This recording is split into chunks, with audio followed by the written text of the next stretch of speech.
Broadcasting live from the Newsmax studio in New York City, here is Steve Malzberg.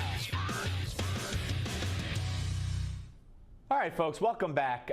New York's political scene was rocked recently and over the past few months by corruption, lots of scandals. So Governor Cuomo appointed a commission, the Moreland Commission, to look into this corruption. He was going to get to the bottom of it. Well, the New York Times is out with a story that Cuomo's own office, ergo Cuomo, in my view, was hobbling, was interfering with his own committee, his own commission looking into corruption, which to me in and of itself smacks of corruption. Joining us now to talk about this is our friend, my friend, and he's the Westchester County Executive, and he is the Republican candidate for governor from New York State, Rob Astorino. Hello, sir.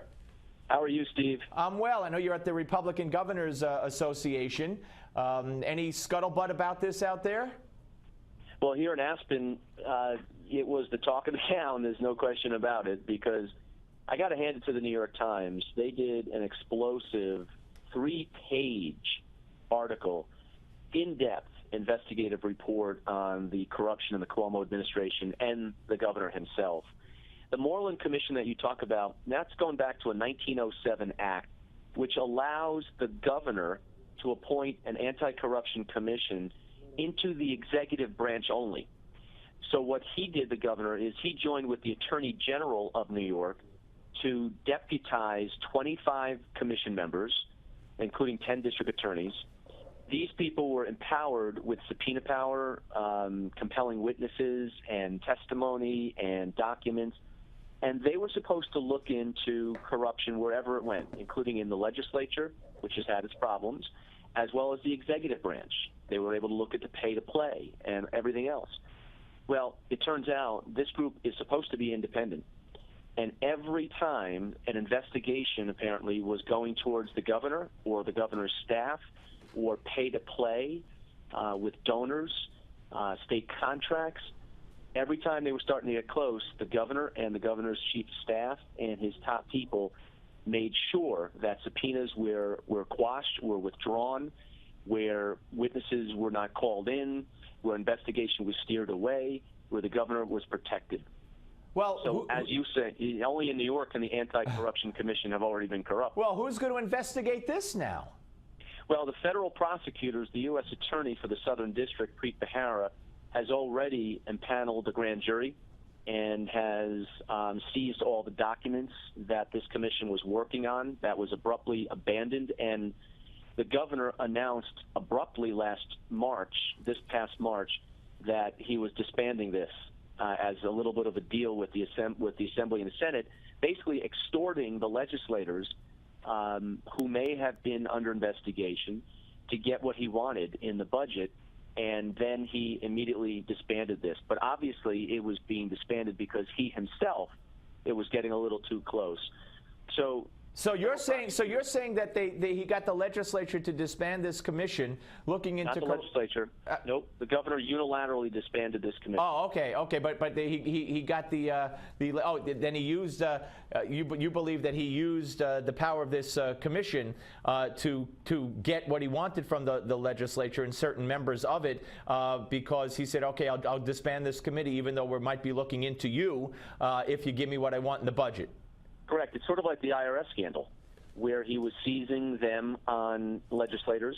But the problem was this was an independent investigation with 10 district attorneys and others who were deputized. So they were looking everywhere. And when they were getting too close to the governor's staff or the governor or the executive branch on pay-to-play and a whole bunch of other issues, that's when the governor abruptly canceled this. That's when the governor directly with his staff got involved. So what this grand jury, could they be looking at, do you believe they're looking at the governor specifically? There's no question, because the U.S. Attorney in public statement said that he was basically appalled at what the governor did, and that you never hear that kind of statement from a U.S. attorney. So what kind of charges, in other words, if your scenario is correct, and based on what you heard from the state attorney, from the attorney investigating this, the U.S. attorney, what are we looking at here? I mean, if he did what you believe he did, what kind of corruption charges would you? Well, it certainly could be obstruction of justice, among many other things, pay to play, extortion. I mean, you're looking at a lot of these things. That's why I say it. You know, you got the federal prosecutors looking at this, but concurrently, I believe very strongly that a state prosecutor or a special investigator, special prosecutor needs to be put in place so he or she can look in what. And who would appoint that person? Well, that's an interesting question because the Attorney General has been compromised in this because he was part of this commission in deputizing. So ordinarily it's supposed to be the Attorney General. Now, with, I believe, the governor, both of them should be appointing a special prosecutor. If they refuse to do that, I think that speaks volumes of what's happening here. Right.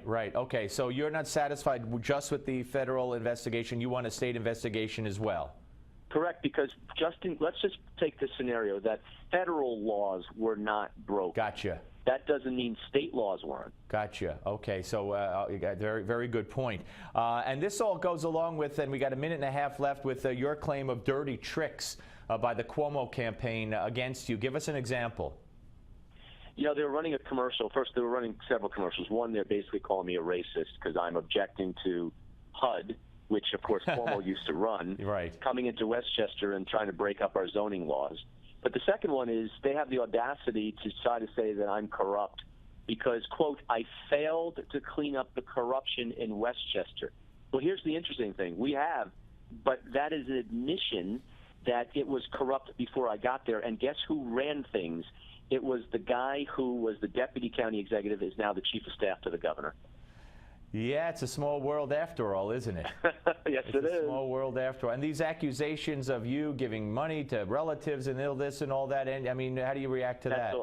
That's all the utter nonsense that I guess Freud calls it projection, but this is the governor trying to, create a smokescreen so people wouldn't pay attention to it. Well, one more for you. Do you think we'll have a grand jury's answer on the federal charges, or will they have done their work by election time, or is this going to all drag on beyond that?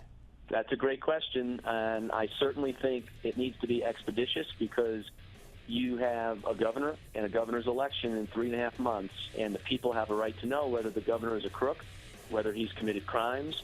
And to have it right after an election is certainly not fair to the people of this state. Rob Astorino, thank you very much for taking time, sir. Thank you very much. All right, Talk thank to you soon. All right, Westchester County Executive Rob Astorino, folks.